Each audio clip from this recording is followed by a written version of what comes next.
All right. All right. So I don't know if I am an expert in this, but I thought it would be a great 30 minutes to review the policy. I think I learned quite a bit when I reviewed it myself, and I thought it would be useful to go over kind of what's expected, what's in the policy, what's just common practice, and get our unit all on the same page. It would be great if this could be interactive. Again, I'm sorry, I'm not on audio. I'm having technical issues. So next slide, Rachel. So the goal of this 30 minutes is just to understand, okay, what exactly is our system-wide Pitocin policy? And then what do we do with the Pitocin when we note changes in the fetal heart rate tracing? Next slide.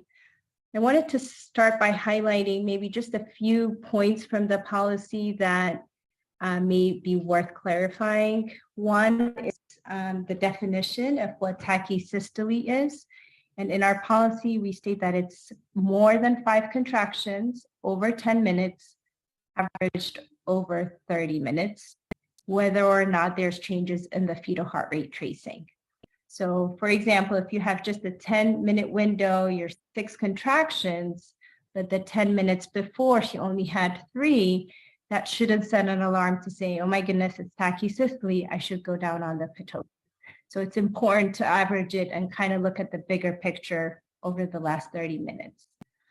I also thought it was important to note that before starting Pitocin, there's a nice big section about what needs to be from a nursing perspective, but I think all of you know that better than I do.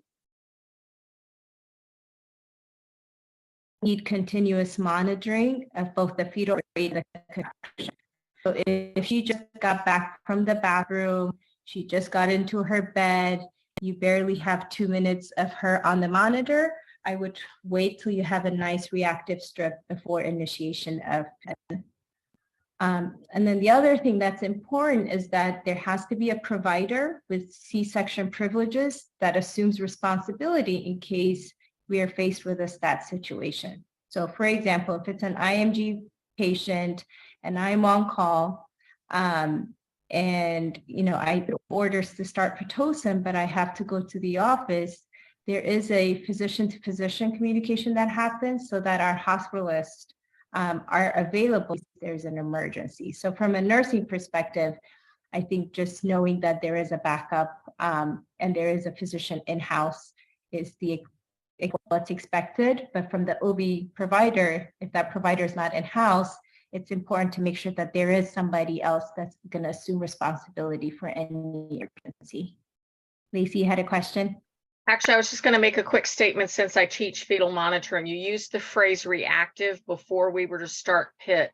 That's actually only used in the basis of a non-stress test.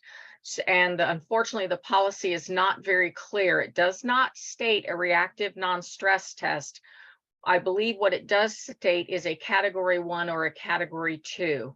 So what we need to be looking for as nurses is either moderate variability or minimal variability and still the ability to start to generate ACT cells with fetal activity. That would tell us that this fetus is appropriately oxygenated to start Pitocin. Yeah, that's right on. Thank you, Lacey. And then the other thing that I was worth noting, which I didn't even know was in our policies, that we want to encourage our patients to void every 2 to 3 hours. I don't know if the order requires it, but you do want to encourage your patient to void every couple of hours, especially if they don't have a Foley in place. And that's because Pitocin can be an diuretic. So make sure you're encouraging your patient to get up and go to the bathroom. Next slide. And then this is probably more for our newer team members. There are actually 3 Pitocin protocols in our order sets. I think almost everyone always uses the low dose protocol, but I just wanted to highlight that there are 3 different ones. There's the conservative, the low dose that most people use, and then high dose, which we used to use quite a bit. I think it's kind of falling out of favor. And one thing that it highlights, besides telling you how often to go up on the Pitocin, it also specifies, okay, you want to keep going up until you achieve adequate labor. And that is in all 3 protocols. So you're going to keep titrating per the order until you get to adequate labor. And so the next slide,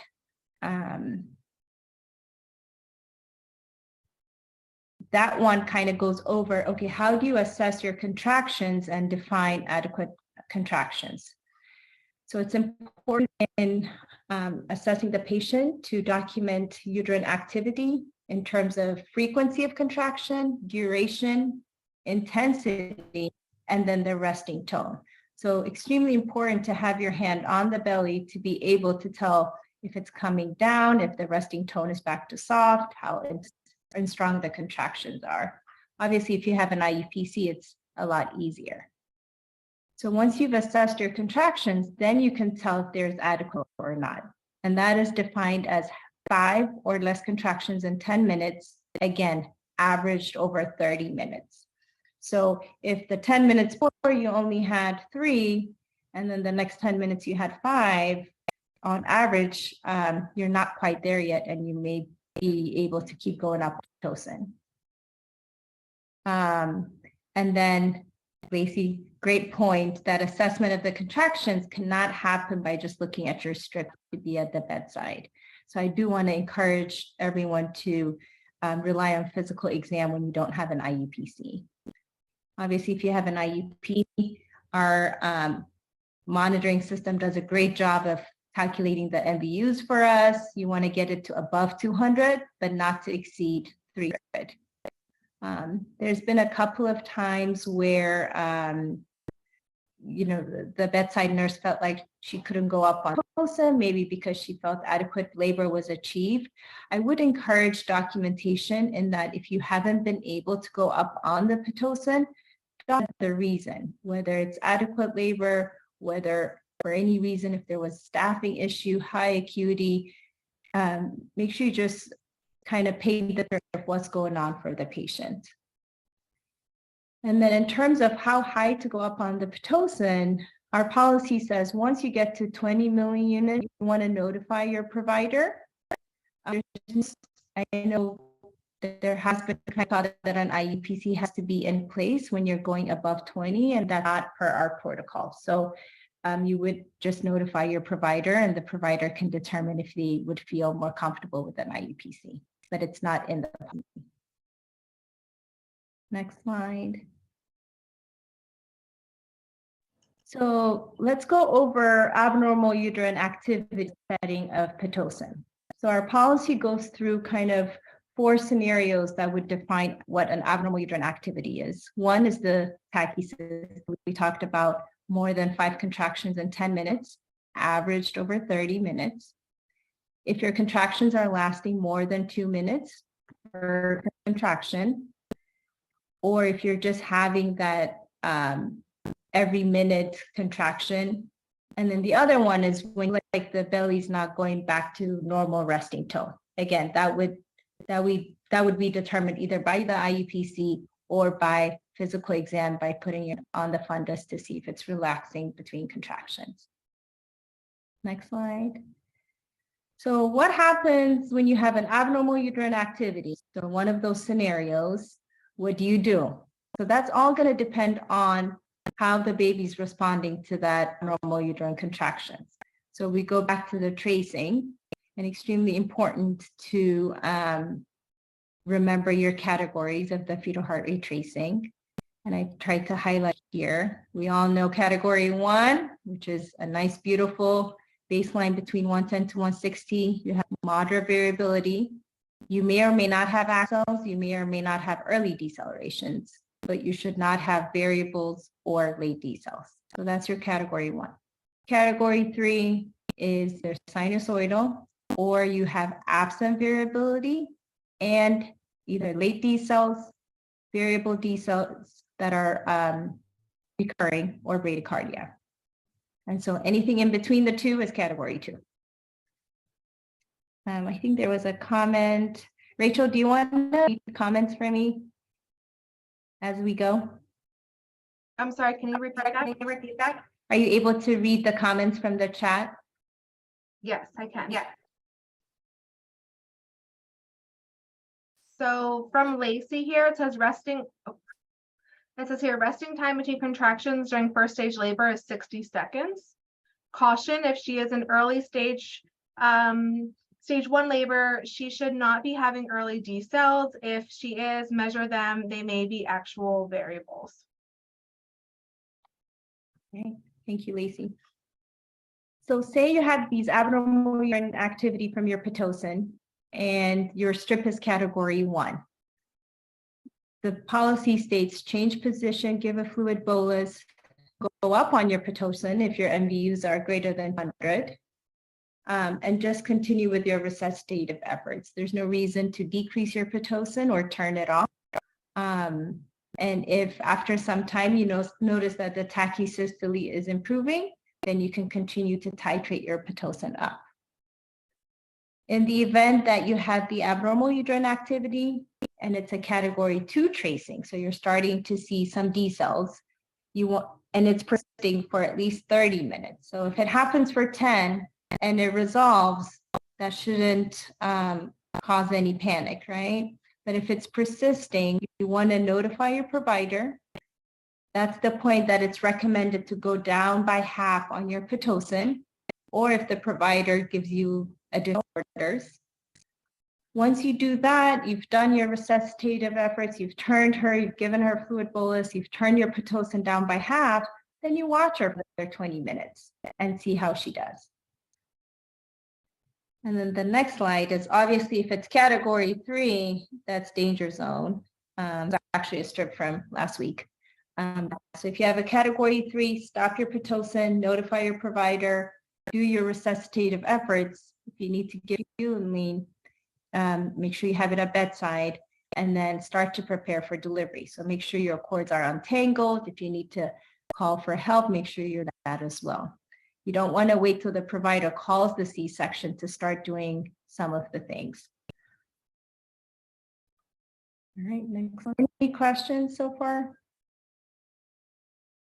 So in a nutshell, if you're having abnormal uterine activity, unless it's category 3, there's no reason to turn your Pitocin off. You want to start off with resuscitative efforts. If it's category 2, cut it by half and see how the baby responds. I did have a question. It's Paula.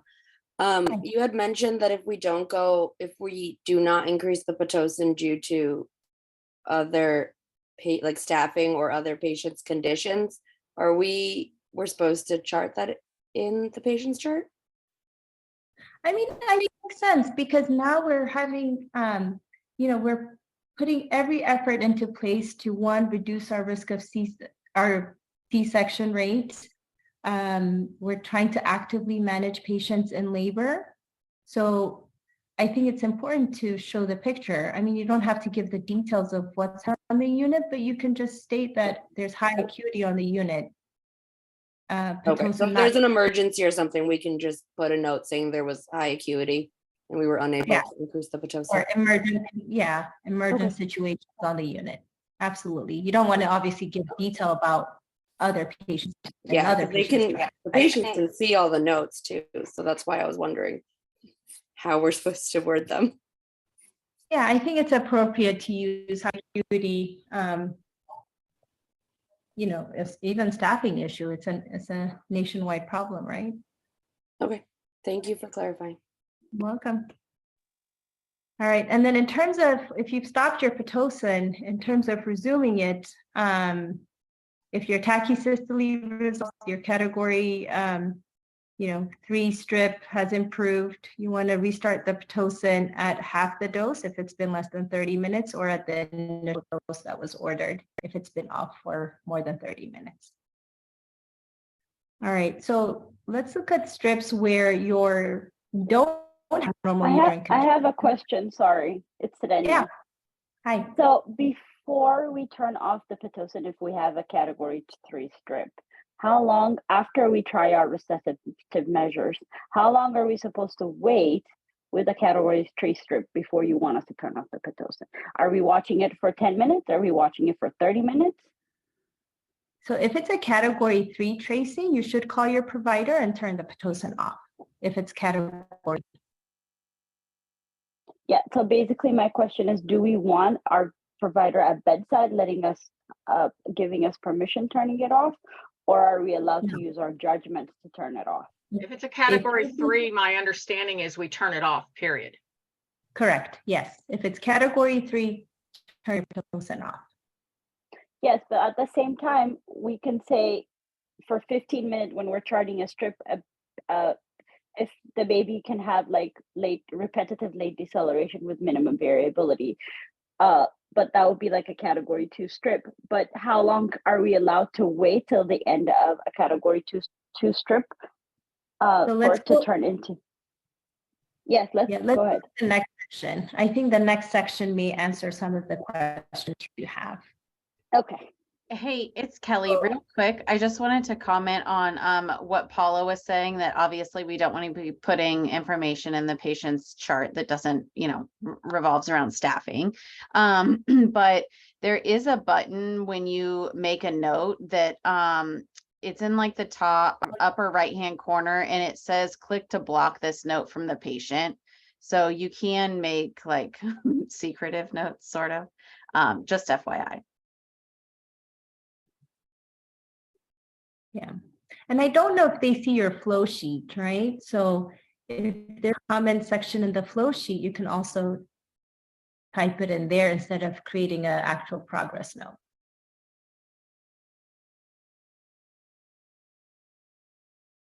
In the labor flow sheet, when you go to OB interventions, that's where you're documenting fluid bolus, pit off, etc. You have the ability to make a quick comment there, and you could comment unit acuity. Period. And that's all you have to say. Thank you. Those are all good options.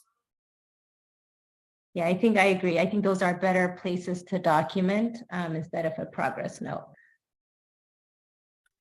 Let's touch on category 2 tracing, which is the stressor of all, right? There's so many different scenarios and it's hard to know what the right answer is. So this table is also in the policy, and I think it's confusing, but also helpful. So let's start off with the green section where it says non-clinically significant decelerations, but you have good variability or you have accels. In that situation, you may observe that patient because you know that baby's not in any distress.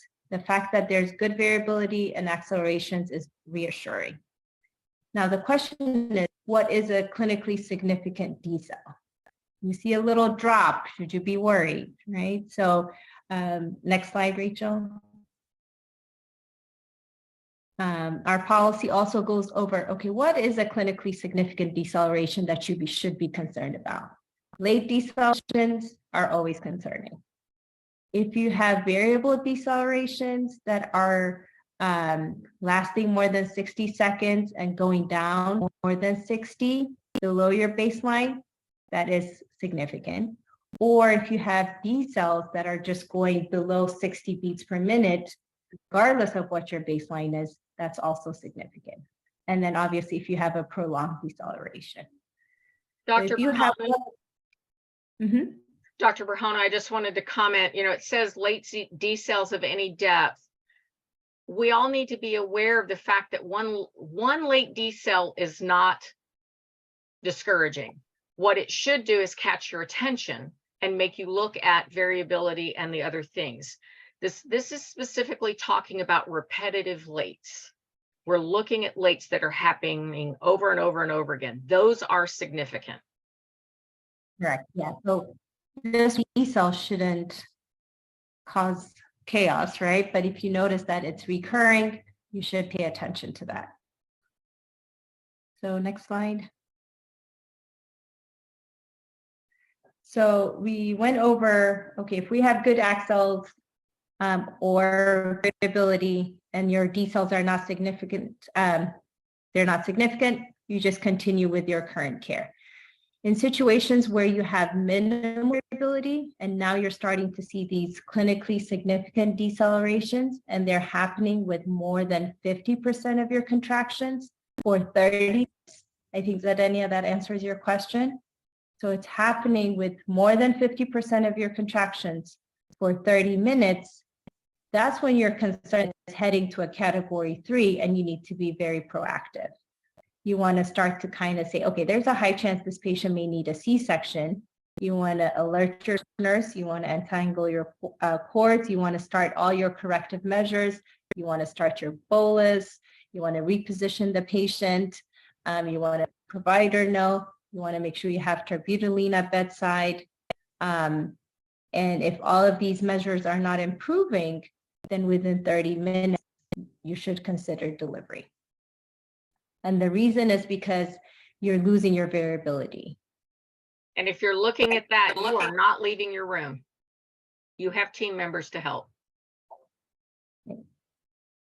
So just to stress, minimal variability and clinically significant D cells with more than 50% of your contractions, not just that 1 or 2, but it's happening with more than 50%, and it's been 30 minutes, that's heading to a category 3.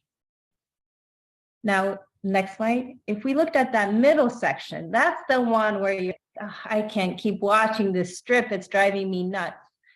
It may be that you have minimal variability, but your D cells are not happening more than 50% of your contractions. They're happening once in a while, but you're worried about your deceleration, you're worried about your variability, or there's no variability, but there's no D cell. So it's not category 3, it's not category 1.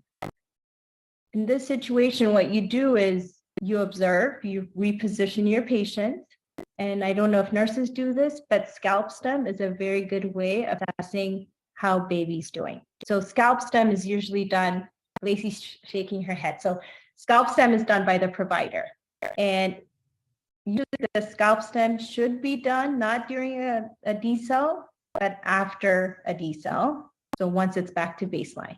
If you see an acceleration or you see variability improve, that's a good sign that the baby has good reserves and the baby's not in distress. So important to also document that while the provider is doing it, because that's how we can say, okay, even though the strip doesn't have any variability, it's responding to scalp stem, that baby has reserves, we're not worried. Now, what happens if the provider does scalp stem, you still don't have, hold on, there's no accelerations. Oops, sorry. So the provider does, let me start over. So the provider does the scalp stem and you start to see accelerations or you start to see moderate variability. That's a sign the baby's fine. Continue to watch your strip, but there's no reason to stop Pitocin or proceed with a C-section. If they do a scalp stem and there's no acceleration or return to moderate variability, that's when we get concerned. Okay, this baby's not responding. Let's reassess maybe 20 minutes later and see if there's any improvement. If we hit an hour of this where we tried to wake up the baby, baby's not waking up, it's been more than an hour, that's when we start to think, okay, maybe we need to proceed with a C-section. All right, so I think the policy does a good job of helping us kind of think through this. I just want to make sure we're following standardized criteria for when to be concerned and when to be reassured. Any questions for me or additional comments? I just wanted to let y'all know this has been an awesome presentation, and the policy is completely concurrent with NICHD definitions and the policy statements by A1, ACOG, and the American College of Nurse Midwives.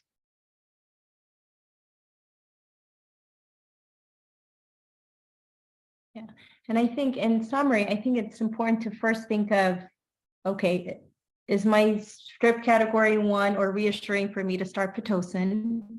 Once you start your Pitocin, are you assessing your contraction pattern?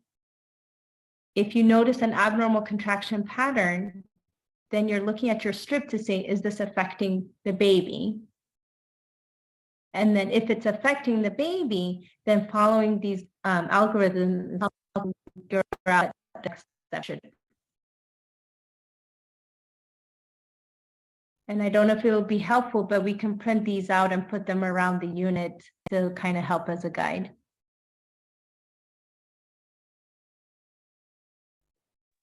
Yeah, And that'd that's be all really helpful. Yeah, we can definitely do that. And I wish we had more time. I think it would have been helpful to tie it in with some strips to kind of practice going through the algorithm. And if that's helpful, that's something that we can definitely put together. Dr. Amy and Kelly do a great job of doing strip rounds for us. And it's actually, the next one is on Friday. So it would be great if you can attend. I think there's a lot of good discussion and input, and I think we can all learn from it. But if you guys think it's helpful to have one for nursing, we're more than happy to pull that together as well.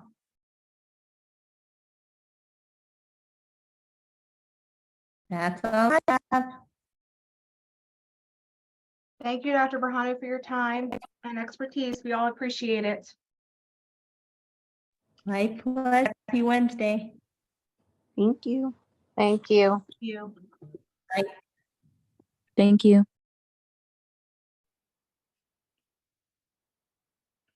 I have just printed these slides. I'm going to laminate them and I will put them in the fishbowl.